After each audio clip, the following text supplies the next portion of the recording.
Hello students, last class के अंदर हमने न्यूटन्स के लॉ और इनर्शिया के बारे में देखा था। अब हम जो न्यूटन्स के लॉ है उसके कुछ न्यूमेरिकल्स करते हैं इस क्लास में। सबसे पहले ये आपका फर्स्ट या सेकंड क्वेश्चन से करने से पहले एक चीज़ आपको जो ध्यान रखनी है वो है आपका न्यूटन का सेकंड लॉ को अप्लाई करना। न्यूटन का सेकंड लॉ क्या होता है? आपका F इक्वल टू एम है।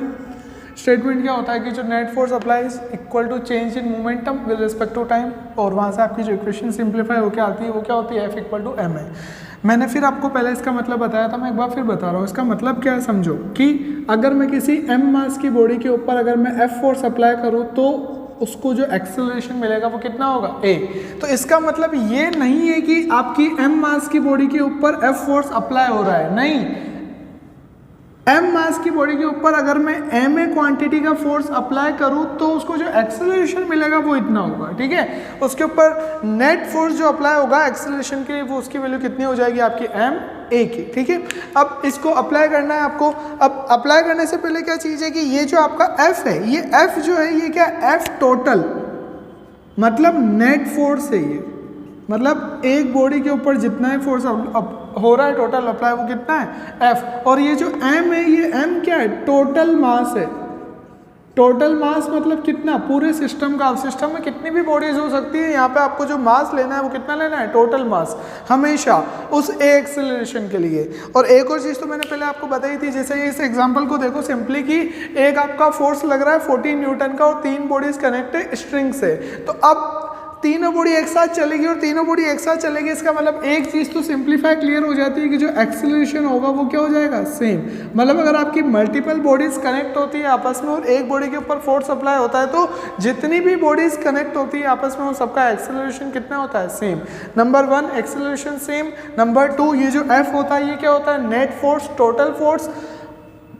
इस नेट फोर्स की डायरेक्शन कौन सी होती है? जो डायरेक्शन किसकी होती है? एक्सेलरेशन की। फिर से अगर एक्सेलरेशन उधर हो रहा है मतलब नेट फोर्स भी उधर वाला बड़ा है, और एक्सेलरेशन इधर हो रहा है मतलब नेट फोर्स भी इधर वाला बड़ा है। एक और चीज, अब जैसे मैं लिखता हूँ यहाँ पे, ये आपका एक एग्जांपल ले लो जिसमें ये आपकी एक बॉडी है, इसके ऊपर इधर से फोर्स लग रहा है कितना? 2 न्यूटन का, और इधर से आपका फोर्स लग रहा है कितना? 6 न्यूटन का। तो ऑब्वियसली बात है कि आपकी जो बॉडी का मोशन होगा और उसका जो एक्सेलरेशन होगा वो किधर की तरफ होगा? इधर की तरफ। लेट से इसको एक्सेलरेशन कितना मिला? a, और इसका मास कितना है? m। अब यहाँ पे अगर मेरे को न्यूटन का सेकंड लॉ अप्लाई करना है, समझना बहुत ईजी और बहुत अच्छा एग्जाम्पल है बड़े बड़े क्वेश्चन समझने के लिए। कैसे इसको अब यहाँ पे न्यूटन का सेकंड लॉ अप्लाई करना है? क्या बोलता है कि net force is equal to ma, ठीक है। नेट फोर्स कितना होगा? जो रिजल्टेंट होगा। अब यहाँ पे आपके 2 फोर्स लग रहे हैं, एक लग रहा है उस डायरेक्शन में, एक लग रहा है इस डायरेक्शन में। बड़ा कौन सा है? बड़ा वो होगा जिधर बॉडी का एक्सेलरेशन होगा। सर यहाँ पे तो दिख रहा है क्योंकि ये 6 है ये 2 है तो यहाँ पे बड़ा ये है, तो हाँ यहाँ पे तो दिख रहा है। लेकिन अब एक बार इसकी इक्वेशन बनाते हैं। बड़ा कौन सा है? 6, छोटा कितना है? 2। तो नेट बचा कितना? 6 - 2। तो यहाँ पे F नेट कितना हो जाएगा? F नेट बोलो या फिर F एक्सटर्नल बोलो या फिर सबमिशन ऑफ F बोलो, तीनों का मतलब क्या है? सेम। X डायरेक्शन के अंदर जो लग रहे हैं कितना हो रहा है? 6 - 2 तो न्यूटन। तो ये जो 6 - 2 न्यूटन है ये क्या है? नेट फोर्स किसके इक्वल है? ma के। m क्या है? टोटल मास, और ये a, तो 4 न्यूटन इक्वल टू कितना हो गया? ma। ये तो बात सिंपल हो गई कि इसको ऐसे अप्लाई करना है कि F क्या है आपका? Net force. लेकिन अगर मैं बोलूं कि ये आपको गिवन नहीं है, ये आपका लग रहा है F1 और ये आपका लग रहा है F2। अब मैंने आपको बोल दिया कि न्यूटन की इक्वेशन यहाँ पे न्यूटन का सेकंड लॉ अप्लाई करके बताओ, तो अब तुम्हें क्या चाहिए होता है? Net force. अब नेट फोर्स कैसे बनाओगे?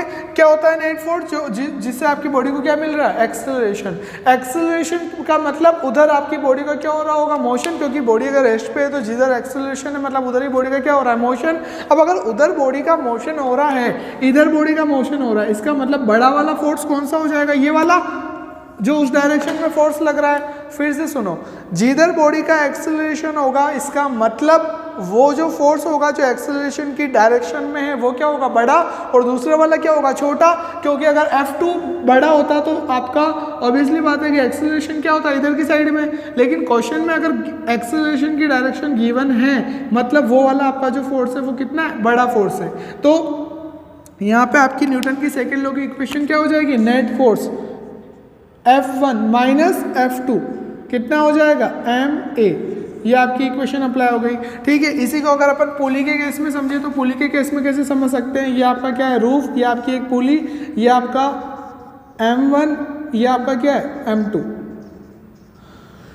तो M1 के नीचे क्या लग रहा होगा, वेट कितना M1G, और इसके ऊपर कितनी लग रही होगी टेंशन T1, और ऐसे इसके नीचे वेट कितना लग रहा होगा M2G, और इसके ऊपर जो टेंशन है वो कितनी है T1, क्योंकि सेम स्ट्रिंग है, ठीक है। और गिवन कंडीशन है कि जो स्ट्रिंग है मास लेस है, पुली है जो मास लेस है, फ्रिक्शन लेस है, ठीक है।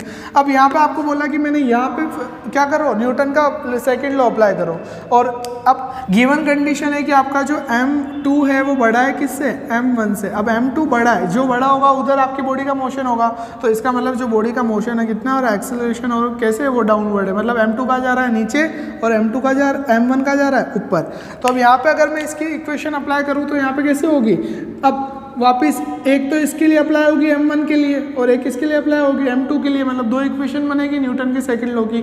M1 के लिए मैं बात कर रहा हूँ, M1 की मैं बात करूँ तो M1 के फोर्स कितने लग रहे हैं, दो, एक तो कहा जा रहा है फोर्स डाउनवर्ड नीचे कितना M1G, और ऐसे ही एक फोर्स का जा रहा है ऊपर कितना T1, फ्री बॉडी डायग्राम मैंने बनाया, और एक्सेलरेशन कितना हो रहा है ऊपर की तरफ हो रहा है A। अब मेरे को बोला कि न्यूटन का सेकंड लॉ अप्लाई करो, कैसे करूंगा न्यूटन का सेकंड लॉ अप्लाई, जिधर एक्सेलरेशन होगा वो वाला फोर्स बड़ा होगा, ये वाला। अब यहाँ पे एक्सेलरेशन किधर हो रहा है ऊपर, मतलब ऊपर जो फोर्स लग रहा है वो बड़ा है, ऊपर फोर्स कौन सा लग रहा है T1, मतलब T1 बड़ा है तो T1 माइनस M1G, ये क्या हो गया नेट फोर्स, किसके इक्वल है, मास इंटू एक्सेलरेशन। मास किसका, जिस बॉडी का हो रहा है, किसका M1 का, तो इक्वेशन क्या हो जाएगी M1A, ये हो गई इक्वेशन नंबर 1। ऐसे ही अगर मैं सेकंड के लिए इसको अप्लाई करूं तो ये आपका सेकंड के केस में आप देखो, ये M2, ये M2G, ठीक है, और वो टेंशन वही जा रही है ऊपर, लेकिन यहाँ पे बॉडी का मोशन का हो रहा है डाउनवर्ड, एक्सेलरेशन का नीचे। एक्सेलरेशन अगर नीचे है तो ये डायरेक्शन किसकी हो गई, डाउनवर्ड, एक्सेलरेशन की। अब यहाँ पे न्यूटन का सेकंड लॉ मैं अप्लाई कर रहा हूँ, इस केस में क्या हो जाएगा, जिधर एक्सेलरेशन है वो फोर्स बड़ा है, यहाँ पे एक्सेलरेशन का है डाउनवर्ड, इसका मतलब जो डाउनवर्ड फोर्स है वो बड़ा है, तो इक्वेशन क्या हो जाएगी M2G माइनस जो अपोजिट साइड का फोर्स T1, ये क्या हो गया net force, equal to mass into acceleration. Mass कितना है आपका M2, एक्सेलरेशन कितना है A, तो ये आपका फ्री बॉडी डायग्राम हो गया किसके लिए, सेकंड बॉडी के लिए। तो इस टाइप पे आपको ध्यान क्या रखना है मेनली कि जिधर बॉडी का क्या हो रहा होता है मोशन, जब बॉडी के ऊपर मल्टीपल फोर्स लग रहे होते हैं सेम लाइन ऑफ एक्शन में, तो आप अब वैल्यूज नहीं गिवन है तो कैसे पता लगाओगे, जिधर एक्सेलरेशन की डायरेक्शन होगी वो वाला फोर्स क्या होगा बड़ा, और उसमें से सेकेंड फोर्स माइनस करेंगे तो अपन क्या कर सकते हैं इसको अप्लाई। अभी क्वेश्चंस करते हैं। फर्स्ट क्वेश्चन देखो, फर्स्ट क्वेश्चन में आपको गिवन क्या है, दो ब्लॉक है 4 kg का 2 kg का, उनके ऊपर फोर्स कितना लग रहा है 20 न्यूटन, और गिवन कंडीशन क्या है कि जो फ्रिक्शन है वो 0 है, मतलब आपको क्वेश्चन में लाइन दे दी कि जो सरफेस है वो कैसी स्मूथ सरफेस है, ठीक है, और अब उसके ऊपर फोर्स लगा रहे हो तो ऑब्वियसली बात है मोशन होगा। अब आपसे क्वेश्चन क्या पूछ रहा है कि एक्सेलरेशन ऑन ईच ब्लॉक, मतलब दोनों ब्लॉक का क्या बताना है एक्सेलरेशन। सेकंड क्या पूछ रहा है, नॉर्मल रिएक्शन बिटवीन बॉडीज, मतलब ये दोनों बॉडीज आपस में कॉन्टेक्ट में है तो एक दूसरे के ऊपर क्या लगाएगी रिएक्शन, वो आपसे पूछ रहा है। अब सबसे पहली बात अपन कैसे निकालेंगे इसको, इजीली न्यूटन के लॉ से अप्लाई करके इजीली इसको निकाल सकते हैं। कैसे निकाल सकते हैं, F इक्वल टू क्या होता है ma, F क्या है नेट फोर्स, ठीक है। अब यहाँ पे देखो, अब आपका सिस्टम में कितनी बॉडीज है, 2 बॉडीज है और इसके ऊपर फोर्स लग रहा है, तो सिस्टम क्या, क्योंकि दोनों बॉडीज का एक्सेलरेशन सेम होगा A, तो ये जो है ये मेरा क्या है सिस्टम, सिस्टम में कितनी बॉडी आ गई, 2 बॉडीज आ गई, तो दोनों बॉडीज के ऊपर नेट फोर्स कितना लग रहा है 20 न्यूटन, तो F नेट कितना हो गया 20 इक्वल टू M क्या बताया मैंने, टोटल मास, टोटल मास कितना है 4 + 2, तो 4 + 2, ठीक है, equal to multiply by A, तो कितना आ जाएगा यहाँ से A इक्वल टू 20/6, क्या लिख सकते हैं 10/3, क्या मीटर पर सेकंड स्क्वायर। ये आपको क्या मिल गया, एक्सेलरेशन मिल गया। तो एक क्वेश्चन तो आपका हो गया। अब सोचो आपने करा क्या, अच्छा खासा क्वेश्चन दिख रहा था, आपने कुछ भी नहीं, सिंपल इक्वेशन अप्लाई करके उसको अप्लाई करके और इजीली क्या निकाल दिया आपने, एक्सेलरेशन। सेकंड आपसे क्या पूछ रहा है, नॉर्मल रिएक्शन बताओ। अब नॉर्मल रिएक्शन बताओ तो नॉर्मल रिएक्शन तो क्या होगी, ये 4 kg और 2 kg दोनों कॉन्टेक्ट में, तो एक दूसरे के ऊपर इक्वल और अपोजिट फोर्स लगाएंगे, न्यूटन का थर्ड लॉ, ठीक है। तो किसी भी, अब यहाँ पे आप क्या कर रहे हो, इधर से 20 न्यूटन लग रहा है तो मैं फ्री बॉडी डायग्राम बना रहा हूँ, तो फ्री बॉडी डायग्राम में किसका बना रहा हूँ, यहाँ पे मैं बना रहा हूँ किसका 4 kg का। अब 4 kg का फ्री बॉडी डायग्राम आप देखो यहाँ पे एक बार, इसको तो हटा दो, ओनली किसका बनाना है 4 kg का डायग्राम, तो ग्राउंड की रिक्वायरमेंट नहीं है, तो ये आपका 4 kg, ठीक है। 4 kg में क्या लग रहा है, इधर से फोर्स लग रहा है कितना 20 न्यूटन, और ये 2 kg के कनेक्ट है तो 2 kg इसके ऊपर नॉर्मल रिएक्शन लगाएगा। कैसे लगेगा, सरफेस के परपेंडिकुलर, ये सरफेस है इसके परपेंडिकुलर इधर की तरफ, तो ये सरफेस के परपेंडिकुलर इसके ऊपर क्या लग रहा है, नॉर्मल रिएक्शन।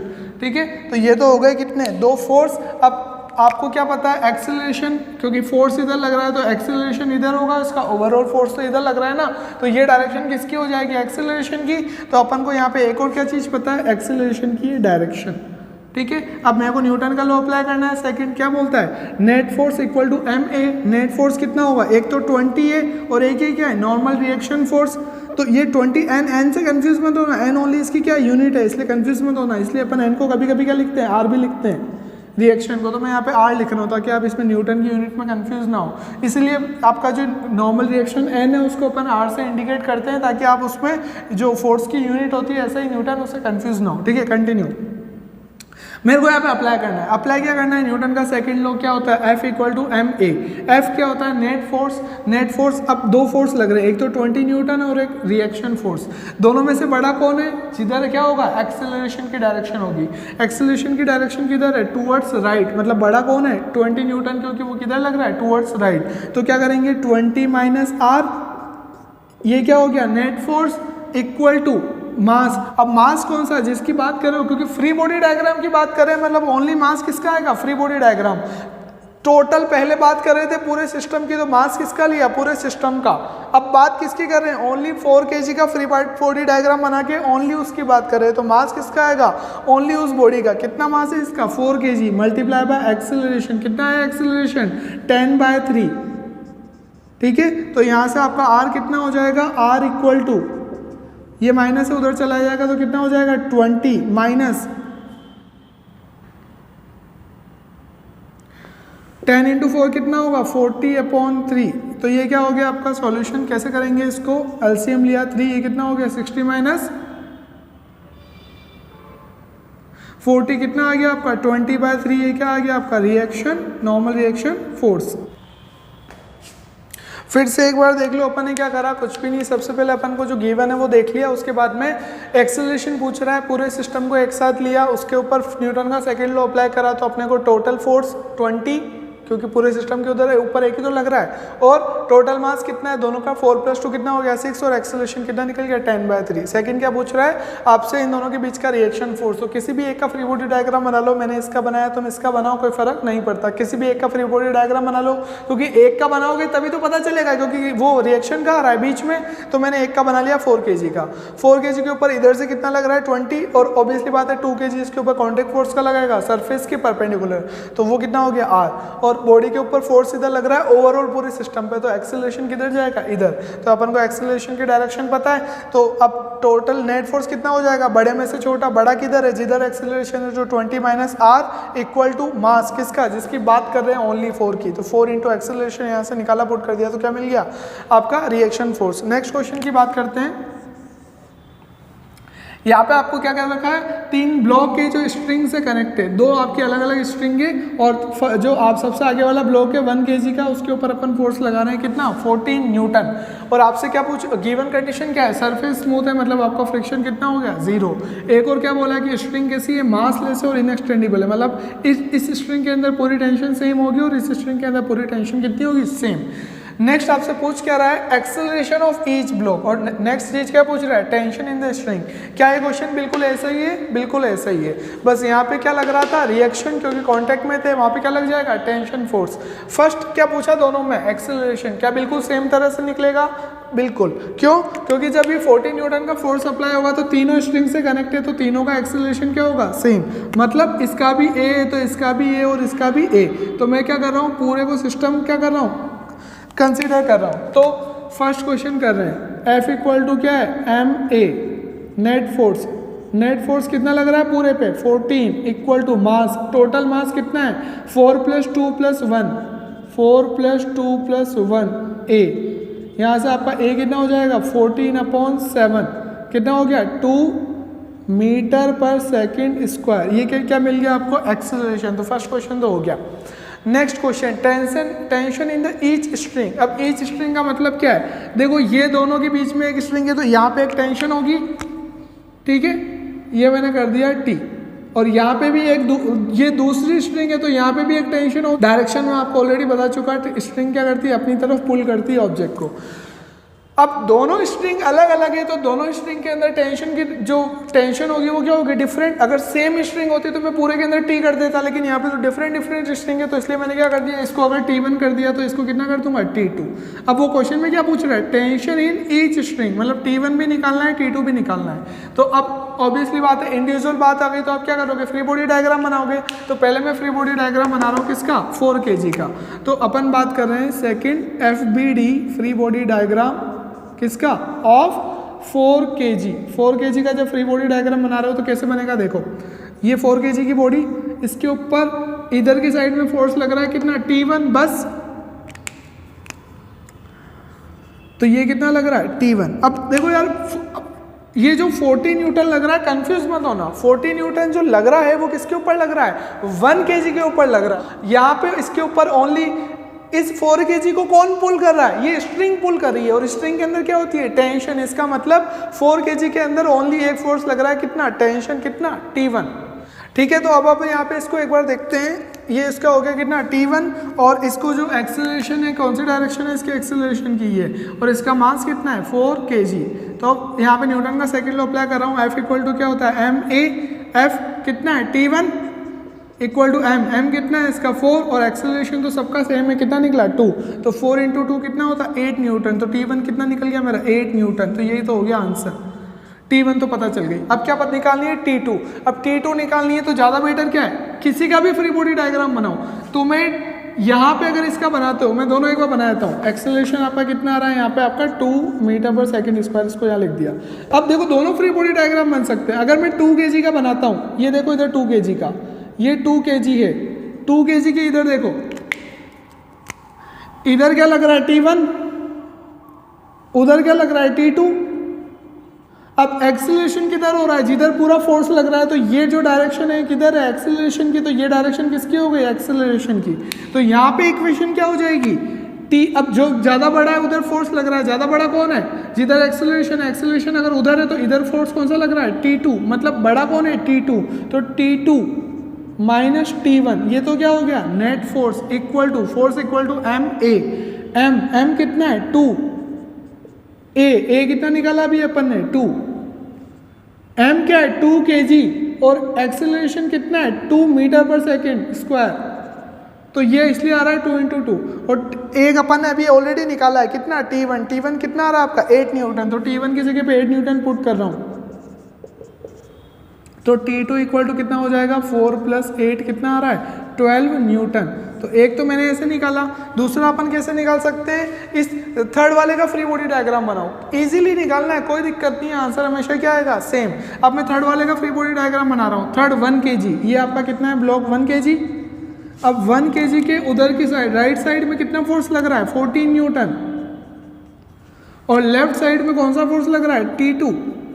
पर एक्सेलरेशन किधर हो रहा है, सबका एक्सेलरेशन की डायरेक्शन राइट साइड है। तो ये आपके डायरेक्शन किसकी है, एक्सेलरेशन की। अप्लाई करो, जिधर एक्सेलरेशन है वो फोर्स बड़ा है, एक्सेलरेशन किधर है, राइट साइड में। तो बड़ा कौन हो गया, 14 न्यूटन। तो 14 माइनस इधर कौन सा लग रहा है, T2। तो 14 माइनस T2, ये तो क्या हो गया, net force F equal to क्या होता है, ma। m कितना है इसका, 1। एक्सेलरेशन कितना निकाला अभी अपन ने, 2 मीटर/सेकंड²। तो ये कितना हो गया, 2। तो ये कितना हो जाएगा, 14। T2 माइनस से उधर ले जाऊंगा, कितना हो जाएगा, प्लस। और ये 2 इधर प्लस, इधर आके कितना हो जाएगा, माइनस। तो ये कितना हो गया, T2 इक्वल टू 14 माइनस 2 कितना होता है, 12 न्यूटन। तो आंसर सेम आएगा, ये भी 12 न्यूटन आ रहा है, यहाँ पे भी 12 न्यूटन आ रहा है, T2। तो आंसर सेम आएगा। किसी का भी फ्री बॉडी डायग्राम बनाओ।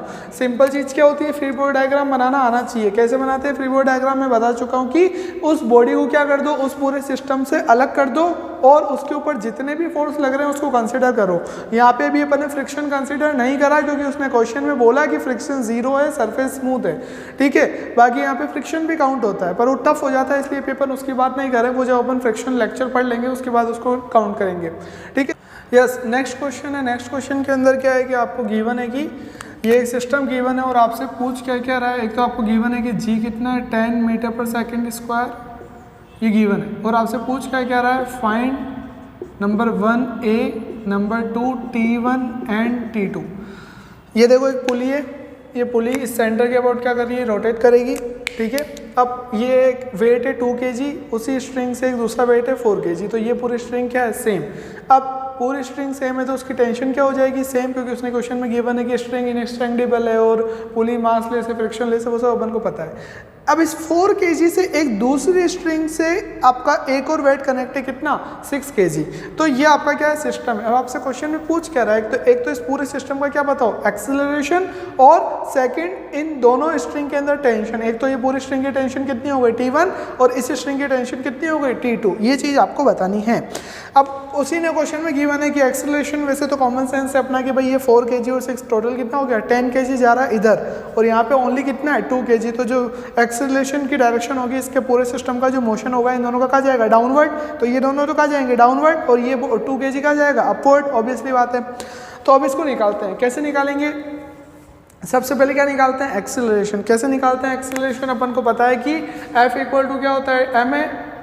F क्या होता है, नेट फोर्स। नेट फोर्स, अब यहाँ पे देखो, यहाँ पे नेट फोर्स कितना लग रहा है, ये एक साइड का फोर्स माइनस है दूसरी साइड का फोर्स अपन बोल सकते हैं। अब इस साइड में टोटल फोर्स कितना लग रहा है, इस साइड में आपका टोटल फोर्स लग रहा है 4 kg और 6 kg। अब 4 kg 6 kg तो क्या है, मास है। वेट कितना हो जाएगा, ये m, और g कितना लग रहा है आपका 10, तो m इंटू जी, तो ये कितना हो जाएगा 40। अगर मैं बोलूँ कि टोटल डाउनवर्ड फोर्स कितना लग रहा है आपका, तो 4 इंटू 10, तो कितना हो गया 40 न्यूटन। और ऐसे ही ये 6 इंटू 10 लगेगा तो कितना हो जाएगा 60 न्यूटन। तो ये तो क्या लग गया, इस साइड का फोर्स। इस साइड का फोर्स कितना जा रहा है, ऊपर की तरफ, फिर 2 kg ऊपर जा रहा है, तो ये कितना हो गया, अपवर्ड साइड में कितना हो गया, ऊपर 2 इंटू 10 कितना हो जाएगा, m इंटू जी। वही 2 इंटू 10 का मतलब क्या, mg, वेट वही होता है ना। तो mg कितना हो गया आपका 2 इंटू 10 20 न्यूटन। तो अब नेट फोर्स कितना बचा, जिधर एक्सेलरेशन हो रहा है, एक्सेलरेशन किधर हो रहा है, डाउनवर्ड, ये एक्सेलरेशन हो रहा है, तो एक्सेलरेशन कितना हो जाएगा आपका 60 प्लस 40 कितना हो गया 100 माइनस 20, तो कितना हो गया ये 80 न्यूटन। तो ये तो क्या हो गया, net force 80 newton equal to m। m क्या है, टोटल मास। टोटल मास कितना है, 6 प्लस 4 प्लस 2 कितना हो गया 12 मल्टीप्लाई बाय a। तो अब यहाँ से आपका एक्सेलरेशन कितना निकल जाएगा, 80/12 कितना होगा 640, 20/3, तो 20/3 कितना निकल गया, मीटर पर सेकंड स्क्वायर क्या, एक्सेलरेशन। अब क्या निकालना है मेरे को, टेंशन। टेंशन कैसे निकालते हैं, इंडिविजुअल फ्री बॉडी डायग्राम। तो पहले बना रहे हैं फ्री बॉडी डायग्राम किसका, 2 kg का। तो ये आपका 2 kg, इसका वेट का जाएगा डाउनवर्ड, कितना हो जाएगा 2 इंटू 10, और ऊपर क्या जा रही है, टेंशन कितनी, T1, और इसका एक्सेलरेशन क्या हो रहा है, ऊपर की तरफ। तो ये इसके एक्सेलरेशन की डायरेक्शन। अप्लाई कर रहे हैं न्यूटन का लॉ, कितना होता है, F equal to ma। F क्या है, नेट फोर्स, जिधर एक्सेलरेशन हो रहा है, किधर हो रहा है एक्सेलरेशन, ऊपर, तो T1 क्या है, बड़ा है, तो T1 माइनस कितना 20 इक्वल टू, इसका मास कितना है 2 इंटू एक्सेलरेशन कितना है अभी 20/3। तो इसको सॉल्व करो, T1 equal to 40 divide by 3 plus 20, 40 plus 3 into 20 कितना होता है 60। तो ये कितना आ गया 100/3 क्या, न्यूटन। ये क्या आ गई आपकी टेंशन T1 की। ऐसे क्या किसकी निकालेंगे, T2 की। तो T2 का फ्री बॉडी डायग्राम बना रहा हूँ। T2 इसका 6 kg का, 6 kg के अंदर नीचे क्या जा रहा है, वेट कितना 6 kg मल्टीप्लाई बाय जी कितना है 10 मीटर पर सेकंड स्क्वायर। तो वेट कितना हो गया आपका 60 न्यूटन डाउनवर्ड, और ऊपर क्या लग रहा है इसमें T2, और एक्सेलरेशन क्या हो रहा है डाउनवर्ड की तरफ। तो ये डायरेक्शन है किसकी, एक्सेलरेशन की। अप्लाई कर रहा हूँ, क्या होता है F equal to ma। F क्या होता है, नेट फोर्स। नेट फोर्स किधर होता है, जिधर एक्सेलरेशन है, एक्सेलरेशन किधर है डाउनवर्ड, मतलब बड़ा कौन है 60 न्यूटन। तो 60 माइनस छोटा कौन है T2 इक्वल टू m कितना है इसका 6, a कितना 20/3, तो कितना आ जाएगा आपका T2 60 minus 120 divide by 3 equal to T2। जब सॉल्व करेंगे इसको तो कितना आ जाएगा आपका, 3 एलसीएम ले रहे हैं तो 180 माइनस 120 इक्वल टू T2। तो फाइनल आपका T2 आ गया 60 डिवाइड बाय 3 20 न्यूटन। तो ये आपका क्या निकल गया फाइनल अब आप फिर से देख लो क्या है क्वेश्चन है सिस्टम में। सबसे पहले क्या निकालेंगे, एक्सेलरेशन कैसे निकलता है न्यूटन के लॉ से, क्या बोलता है F इक्वल टू एम में एम क्या है टोटल मास। अब F टोटल फोर्स कैसे निकालेंगे अपन, अब एक साइड इधर फोर्स है एक साइड इधर फोर्स है, ये दोनों कहाँ आ रहे हैं नीचे आ रहे हैं, तो इनका फोर्स का लग रहा है डाउनवर्ड, ये कहा जा रहा है ऊपर, तो इसका फोर्स का लग रहा है अपवर्ड, तो डाउनवर्ड फोर्स और ये अपवर्ड फोर्स, टोटल कितना फोर्स बचा डाउनवर्ड में, डाउनवर्ड माइनस अपवर्ड कर देंगे तो कितना आ जाएगा 80 न्यूटन। तो ये तो हो गया नेट फोर्स। तो इसको जो अपन अप्लाई कर रहे हैं net force equal to M है, एम क्या है टोटल मास मतलब तीनों का मास 12, तो एक्सेलरेशन कितना आ गया 20/3। बाद में वो इंडिविजुअल अपन ने क्या बना दिया फ्री बॉडी डायग्राम, तो अपन को क्या मिल जाती है टेंशन। ठीक है, तो इस टाइप से अपन को क्या करना है क्वेश्चंस करना है किसके, न्यूटन्स के लॉज के। अब हम नेक्स्ट टॉपिक की बात करते हैं। नेक्स्ट टॉपिक हमारा क्या आता है न्यूटन्स लॉ के बाद इम्पल्स। इम्पल्स का मतलब क्या होता है कि जब हमारा काफ़ी लार्ज अमाउंट ऑफ फोर्स लगता है काफ़ी स्मॉल टाइम पीरियड के लिए, तो जो मोमेंटम है वो क्या होता है फाइनाइट अमाउंट के लिए चेंज होता है। कैसे इस चीज़ के एग्जाम्पल अपन समझ सकते हैं, जैसे फर्स्ट एग्जाम्पल अपन समझते हैं कि जैसे कोई आपका बैट है और बैट ने बॉल को क्या करा हिट करा, तो बैट अगर बॉल को हिट करता है तो बॉल जो टच करती है बैट के कितने अमाउंट के लिए करती है, काफ़ी कम टाइम के लिए, उसी में उसके ऊपर बैट जो फोर्स लगाता है क्या होता है काफ़ी ज़्यादा क्रिकेट के अंदर। नेक्स्ट एग्जांपल क्या होगा, लेट से ये आपकी एक टेबल है और इस टेबल के ऊपर अगर इस नेल को कील को अगर आप क्या करते हो हैमर से अगर क्या करते हो ब्लो करते हो,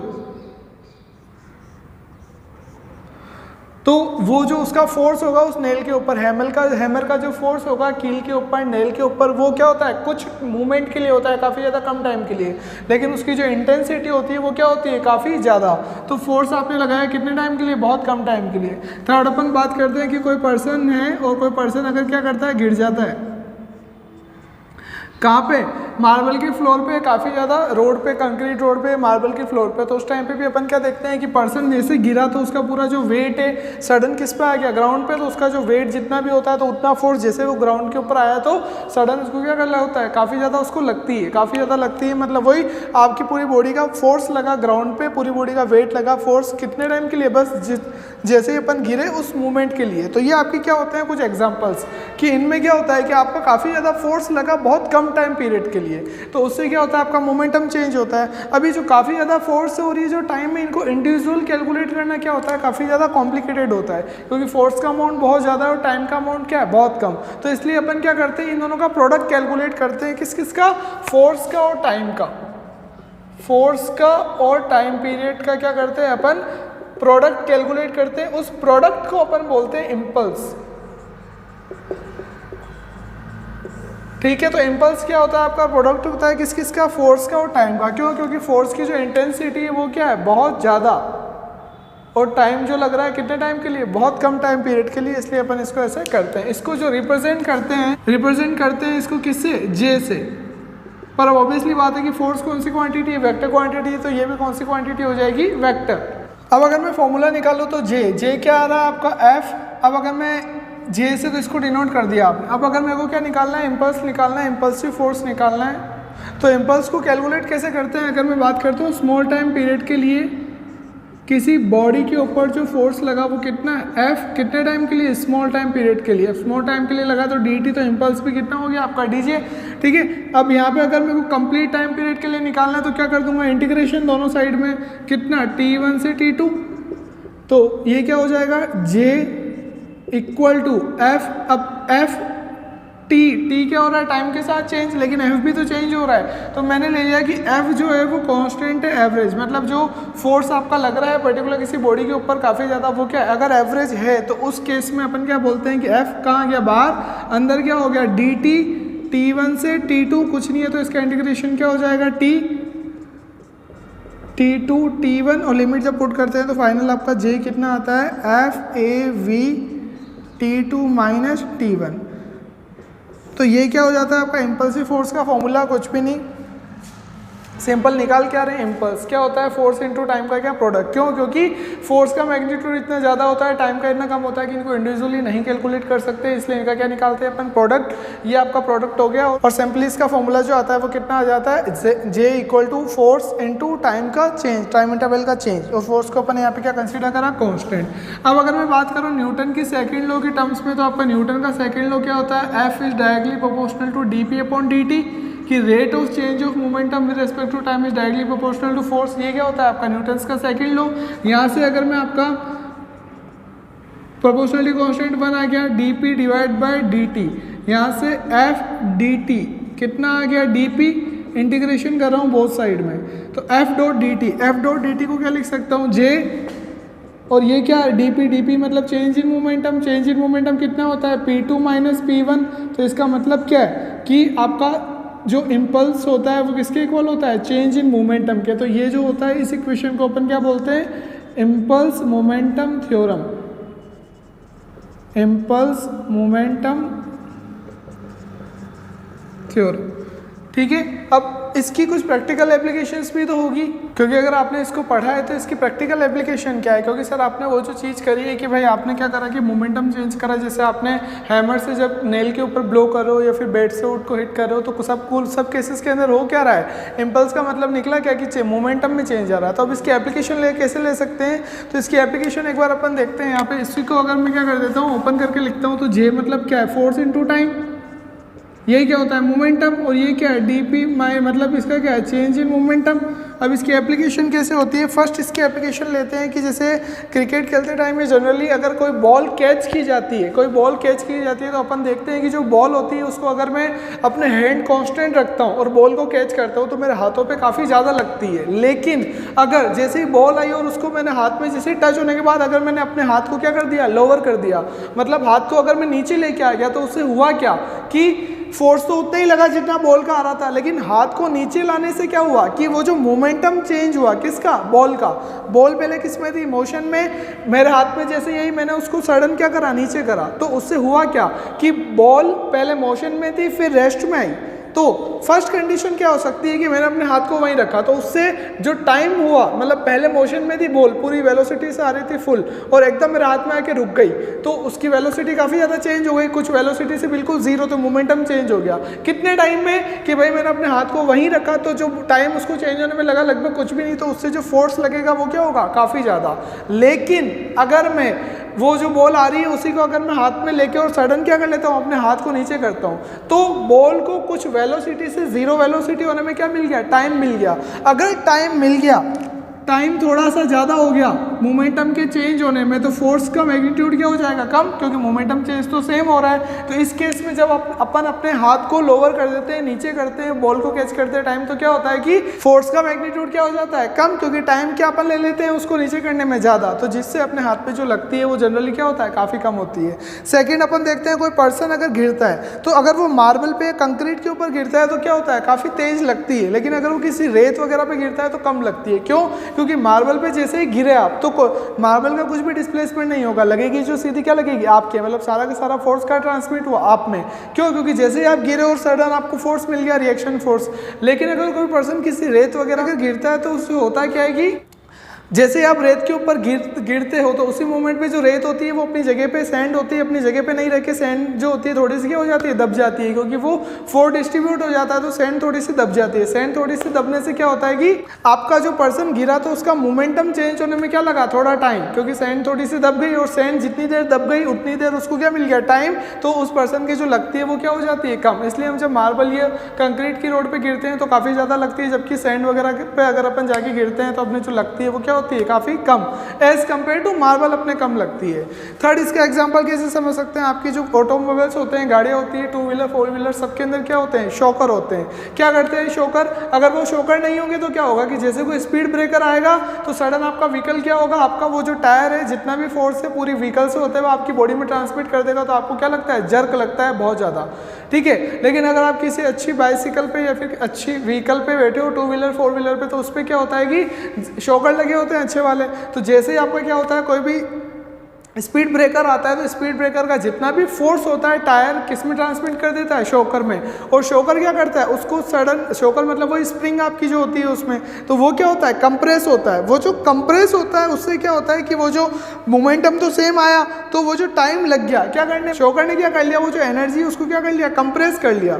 मतलब वो जो आपकी एनर्जी है वो एनर्जी पहले कहाँ जाएगी, स्पीड ब्रेकर से कहाँ जाएगी, शॉकर में जाएगी, और शॉकर उसको क्या कर देगा, काफ़ी कम, और उससे वो ट्रांसमिट होकर बॉडी में जाती है, जिससे अपन को जर्क क्या लगता है, काफ़ी कम।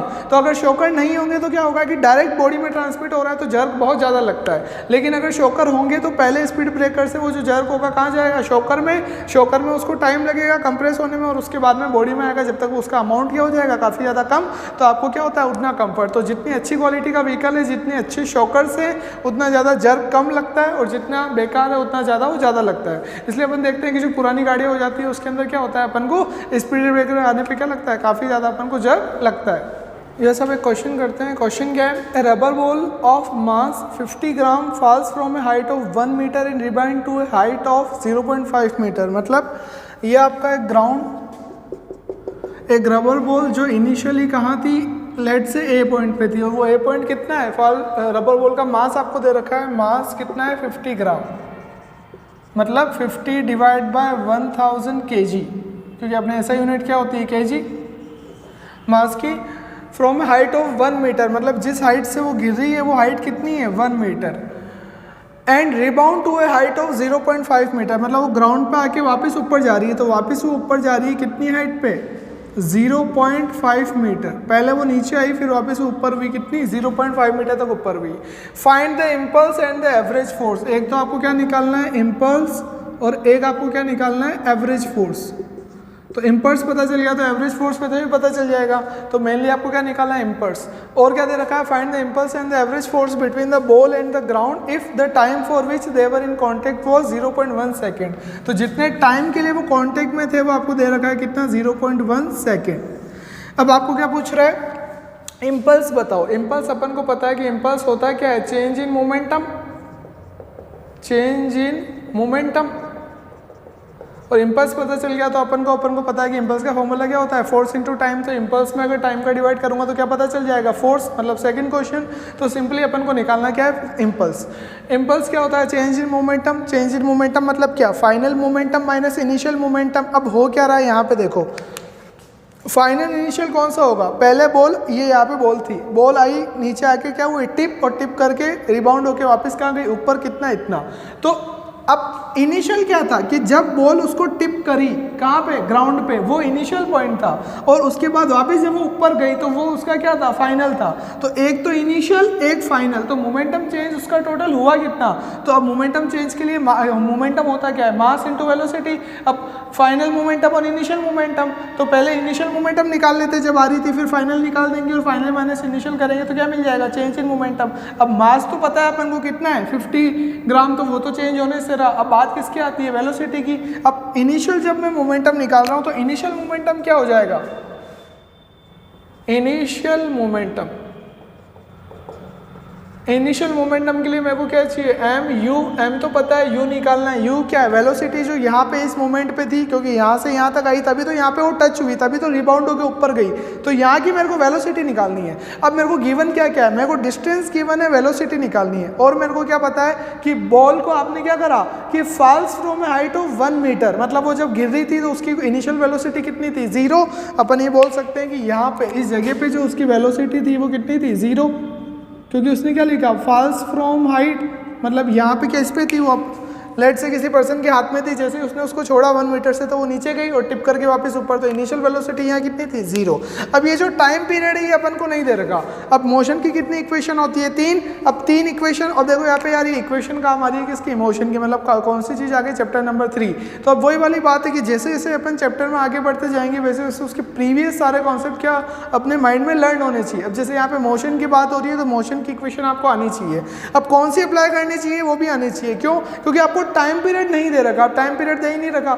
ये जो 0.1 सेकंड है ये क्या है, कांटेक्ट का टाइम है, जितने टाइम पे वो ग्राउंड पे थी। ये ट्रेवल का टाइम पीरियड नहीं है, इसलिए इसमें कंफ्यूज मत होना। नंबर नेक्स्ट, ट्रेवल का अपन को टाइम नहीं दे रखा, तो अब टाइम वाली इक्वेशन तो काम में लेंगे नहीं। फर्स्ट इक्वेशन क्या होती है, v = u + 80, सेकंड क्या होती है, s = ut + ½ at²। दोनों इक्वेशन काम में नहीं ले सकते क्योंकि दोनों में क्या आ रहा है, टाइम। तो कौन सी इक्वेशन काम में लेंगे, थर्ड क्या होती है, v² = u² + 2as।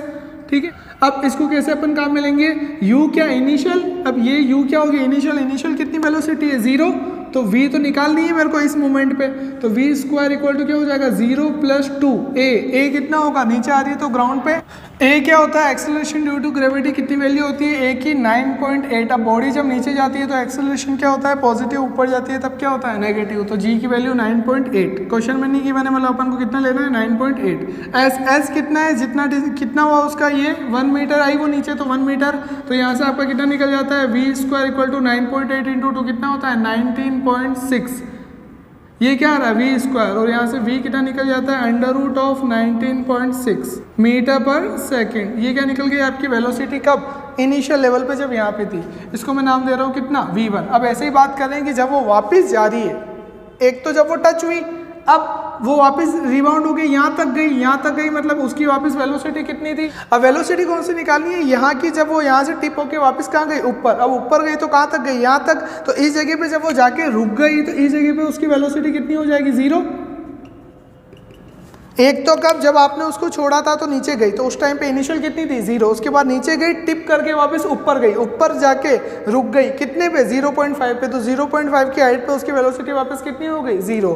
तो वापस अपन इक्वेशन अप्लाई कर रहे हैं, ये बिल्कुल सेम क्या होती है equation, V square equal to U square plus 2s V square, मतलब फाइनल यहाँ पे कितनी हो जा रही है, 0। लास्ट में ऊपर जाके कितनी हो जा रही है, 0। तो ये कितनी हो गई, 0 इक्वल टू यू क्या इनिशियल, ये तो निकालना है, तो यू स्क्वायर, और इसको अपन नाम क्या दे रहे हैं, इसको v1 दिया तो इसको क्या दे रहे हैं, v2 स्क्वायर प्लस 2a कितना है, अब ऊपर जा रही है तो -9.8, s कितना है 0.5, कितना हो जाएगा v2 स्क्वायर माइनस का इक्वल टू माइनस, ये 0.8 के 10, ये कितनी बार घटा 2 से 2 कट गया तो कितना बचा 9.8, माइनस का 9.8, माइनस कितना हो गया प्लस, तो v2 कितना आ गया आपका अंडर रूट 9.8, ये क्या आ गया v2, और ये क्या आ गया आपका v1। दोनों चीज़ निकल गई, अपन को दोनों वेलोसिटी पता चल गई। अब अपन को क्या निकालना है, चेंज इन मोमेंटम क्या हो जाएगा, फाइनल माइनस इनिशियल। तो चेंज इन मोमेंटम जे कितना आ जाएगा, फाइनल कितना है आपका mv2 माइनस mv1, m कितना है 550 ग्राम अपॉन 1000, क्या हो जाएगा 1 kg। अब यहाँ पे समझना, ये देखो क्या है v2 क्या है फाइनल वेलोसिटी, और ये क्या है इनिशियल वेलोसिटी। अब हो क्या रहा है, देखो एक बार बॉल डाउनवर्ड आई तो उसकी एक वेलोसिटी अपन ने जो ली थी, कौन सी ली थी अपन ने, डाउनवर्ड की वेलोसिटी पहले कौन सी ली थी, v1, और ऊपर जाने की वेलोसिटी कौन सी निकाली, v2। तो अब ये वेलोसिटी है आपकी v1, जो इस पॉइंट पे है ये कितनी है, v1, और जब ये वापस ऊपर जा रही है तो यहाँ से जो वेलोसिटी निकली वो कितनी है आपकी v2। अब v1 की डायरेक्शन क्या है, डाउनवर्ड, और v2 क्या है अपवर्ड। अब दोनों क्या है, वेलोसिटी और वेलोसिटी क्या होती है, वेक्टर क्वांटिटी, एक डाउनवर्ड एक अपवर्ड है, तो एक पॉजिटिव होगी तो दूसरी क्या होगी, नेगेटिव। अगर मैं इस v1 को पॉजिटिव लेता हूँ तो v2 क्या हो जाएगी, नेगेटिव। तो अगर v1 पॉजिटिव है तो v2 क्या होगी, नेगेटिव। ठीक है, तो ये आपको साइन कन्वेंशन का बहुत अच्छे से ध्यान होना चाहिए। नेक्स्ट अपन बात कर रहे हैं v2 कितना आ रहा है आपका, माइनस का 9.8 और माइनस v1, m कॉमन लिया अपन ने, ठीक है, तो कितना हो गया v2 माइनस v1 ये रहा आपका -9.8, v1 कितना है अंडर रूट 19.6, तो 10 से 10 कट हो गया, ये कितना आ गया 20। इनको जब अपन सोल्व करते हैं तो कितना आता है 1/20, और ये होता है अप्रोक्स 3.1 माइनस, और ये होता है अप्रोक्स कितना 4.4। इनको जब अपन सोल्व करते हैं तो आपका आता है 0.38। अब इसकी यूनिट, इसकी क्या होती है न्यूटन की, फोर्स इंटू टाइम, फोर्स की क्या होती है न्यूटन, टाइम की क्या होती है सेकंड। तो ये तो क्या निकल गया आपका इम्पल्स।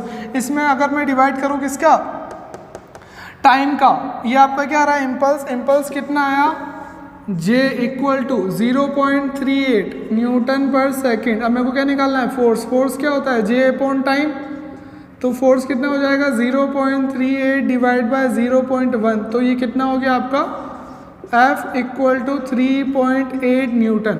तो ये क्या हो गया आपका फाइनल आंसर। कुछ भी नहीं है, बहुत सिंपल। अगर आपको जब भी कोई इम्पल्स वाला क्वेश्चन दे रखा हो तो आपको सिंपल चीज़ जो निकालनी है वो क्या है, चेंज इन मोमेंटम में किसके इक्वल होता है, इम्पल्स के, और अगर उसको डिवाइड कर देते हैं किससे, कांटेक्ट टाइम से, तो आपको क्या मिल जाता है एवरेज फोर्स। और बस ध्यान रखने वाली चीज़ क्या होती है कि कोई अगर ऑब्जेक्ट आ रहा है उसका मोमेंटम चेंज हो रहा है तो आपको वेलोसिटी वेलोसिटी की जो डायरेक्शन है वो चेंज नहीं हो रही, तो दोनों क्या है पॉजिटिव। लेकिन अगर वेलोसिटी की डायरेक्शन चेंज हो रही है तो एक पॉजिटिव है तो दूसरी ऑटोमेटिक क्या हो जाएगी नेगेटिव। ठीक है।